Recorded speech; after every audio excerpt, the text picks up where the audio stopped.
躺在床上摸美人骨那场，还是那个淋雨摸美人骨那场？小说的车还是开得比较快的。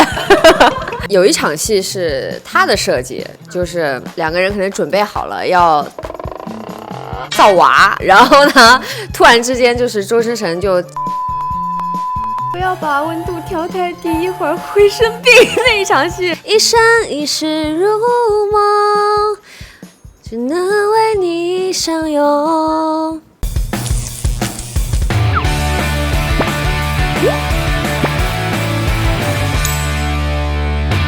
那期节目我看了，挺有意思的。是吧？我看了一个5万。这次演实力这样一个多才多艺的大美女，你为此做了什么准备？大美女，不是大美女了。首先，仙境的一生一世嘛，然后就跟平时讲话就不太一样，就是叫都是周生辰，就是这样子叫的，然后就自己适应了一段时间。我来日本把30集都看完了。真的啊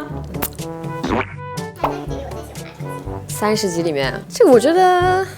你最喜欢的是躺在床上摸美人骨那场，还是那个淋雨摸美人骨那场？真的吗？对，那场戏渲染了很多，因为当时导演就各种想法，就拍波光粼粼啊，然后下雨啊，然后各种慢镜头、细节、手啊什么的，会比较御那一场。你觉得就是放弃的部分有完美的还原原著吗？你在开车吗？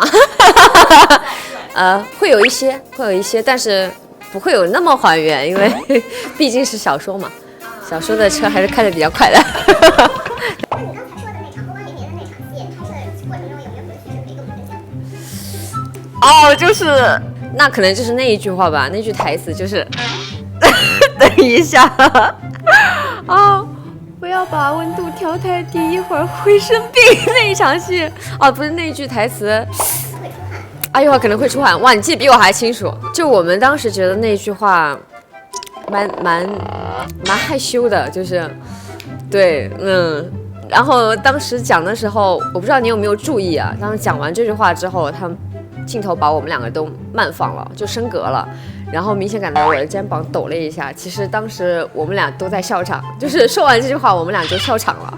在周生辰故里的时候，你跳楼的时候不是说下辈子换你先娶我的吗？结果这次又是11先主动的，会不会觉得有点亏呢？但是是他先提的求婚啊，是他先提的结婚啊。因为我觉得周生辰用超哥的话来说，他就是一个修萌的人，一个研究人员，然后呢也没有谈过恋爱。我觉得那两个人当中肯定要有一方主动一点，这样才会产生比较好的化学反应。有很多戏我就说那我主动一点吧，没关系。11好像也没谈过恋爱。无师自通。大美女11的追求者很多嘛。那个周生辰看的时候会不会很吃醋？作为11来讲，还是挺喜欢看周生辰吃醋的吧，因为他平时不爱表达这方面的东西。对，然后11可能就会觉得他好像不 care 这方面，然后就有那么1-2场表现出他吃醋的时候，我觉得11还是蛮开心的内心。你觉得他吃醋的时候什么样的是最可爱的？就是心里吃醋了，嘴上又不说，就自己憋着。就原著里11还保留前世记忆嘛，然后剧里不是给改成是周星驰是你配的电影里的一个角色嘛？就这种改动，你作为演员的话，会觉得有一些遗憾吗？其实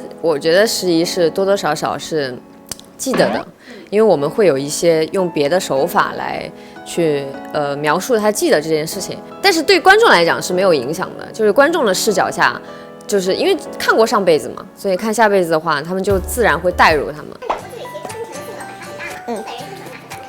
实话啊，我更喜欢现代的，因为我看到古代的周生辰可能就会比较酸溜溜的，因为知道结局不太好嘛，就是看到的时候就觉得哎呀，就知道大家的结局就会很难受。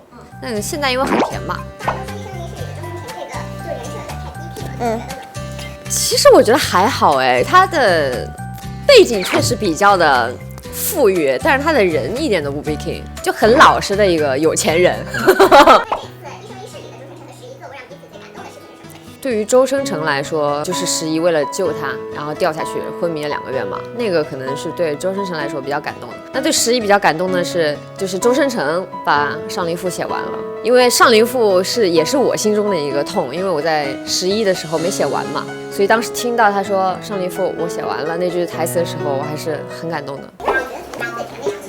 你觉得？你觉得那场最？哦，我想起一场戏很可爱，就我们在你喜欢那个波光粼粼那场戏之后还是之前来着，就是住在那个客栈的时候。就是有一天11可能说想吃石榴，然后他大清早起来骑了个小本摩托车、小本电动车，然后去买石榴，买石榴回来以后一颗一颗给他剥好啊，就这些小细节。因为周生辰是一个特别细节的、在意细节的男生，他可能不会什么都跟你说，但是他会默默的把所有事情都做好，让你看见。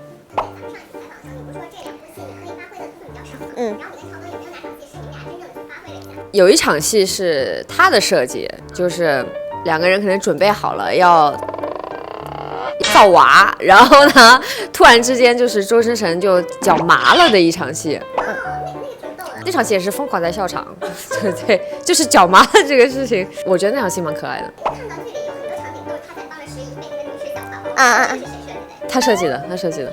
对，我们一开始也是想试一下，因为我本人是不太喜欢这个行为，我本人啊，仅代表我本人不太喜欢，就是男朋友替女朋友背包这个事情，因为我觉得我买了包就是要我背，就是这个那是个搭配，知道吧？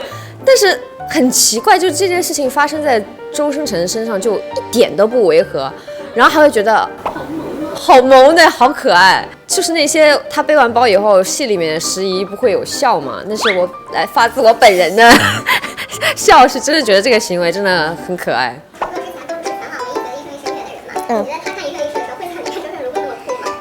不会吧？你刚刚那句话说的太对了，我真的觉得他是全网唯一一个觉得一生一世虐的。我觉得一生一世是虐呀，就是虐狗。然后后期周生辰被周家的各种家事内心的时候，时宜都是怎么开导他的？亲亲抱抱举高高。其实没有，就是跟他说我是你的老婆，有什么事都可以跟我说，然后就给他抱抱安慰这样。是真的把你们当成自己的亲人，自己家庭的一部分，希望你们也可以把我当成你们的家人。罗海琼老师也是一个能跟我们聊得来的一个老师，然后也会跟我们一起开玩笑，有时候也会动动啊、闹闹啊。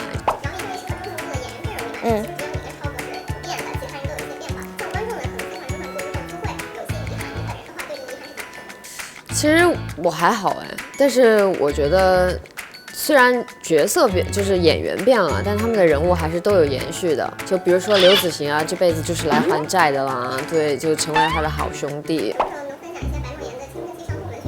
那还是多看看我微博上的小作文吧，我觉得这个还是写的还可以的。就之前那个就算了，真的算了。因为那个时候15、16岁，脑子里都是那些天马行空，你知道吗？然后就会。就想什么故事写什么故事，各种题材，就是想来什么写什么，然后各种传阅。哎，我写完了，你看看，你结局了吗？来给我看看，就这样。这种羞耻的东西，你们还会互相传阅？那个时候哪觉得羞耻啊？那个时候可自豪了，我完结了。作为一个写过几十部小说的人，然后你给周生辰和时宜再写下一世的那个恋情线的话，你会变成什么样的人生？如果我有这个权利的话，我就要篡改周生如故的结局。3年后，等刘子行醒来了以后，他们2个人原地复活。之前就是蜜糖采访的时候，你不是说杜磊的车就是小破车吗？之前说我开了一辆小破车，然后这次如愿做了迈巴赫和阿斯顿马丁，还感觉还可以吗？果然那是个小破车。你说哪个开车？哎呦，戳到我了一个。有一场带着他飙车的戏，那个在棚里拍的。因为我的戏是拍上部《警察荣誉》的时候，就是我的开车技术是这会儿练出来的。我一直有驾照，但是呢，一直由于没有车开，也没有时间开车。对，上部戏才有一些我们要实景，要真的在马路上开，然后我才真的去练了一下。而且这些豪车剧组也不太敢给我开吧，对吧？万一就是撞了。他有真开，他有真开，对，就是他的戏除了棚里面不进景，基本上都是马路上都是他真开。唉，你是不知道我穿旗袍有多辛苦，美吗？我没有腰，我里面要勒东西的。那可能不太会吧，这太累了，真的饭都吃不下。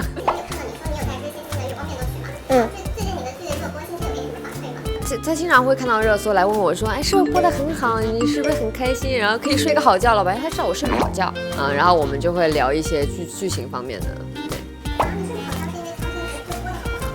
也可能也有这方面的压力，但是主要还是因为我也不知道为什么近半年好像有点失眠，但是最近也在调这个问题。那你能用青岛话读一下？我敢确定你生来是要和我结婚的。我用常州话读吧，哇，我讲常州话超 man 的，真的。我哥确定你是生下来就是要跟我结婚的。好软呀！软吗？啊，老环节了，现场唱一首吧。其实我录完这个歌以后，我就再也没有听过了。好，预备，开始。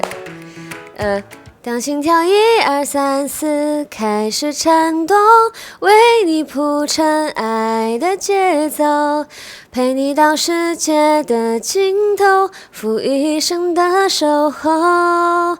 当时间每分每秒变得真的忘词了，因为有你我才懂心动，一生一世如梦，只能为你相拥。这个 OST 是你这是你们会设的。也没有，就是片方可能觉得他的声线比较适合古装，我可能比较喜欢适合现代戏吧。哈哈哈哈，唱歌声音还可以。如何每周3准时 get 神剧亮了最新节目呢？打开爱奇艺搜索神剧亮了官方，一键订阅或扫描2维码关注爱奇艺电视剧微博、微信公众号，掌握最新剧透，追剧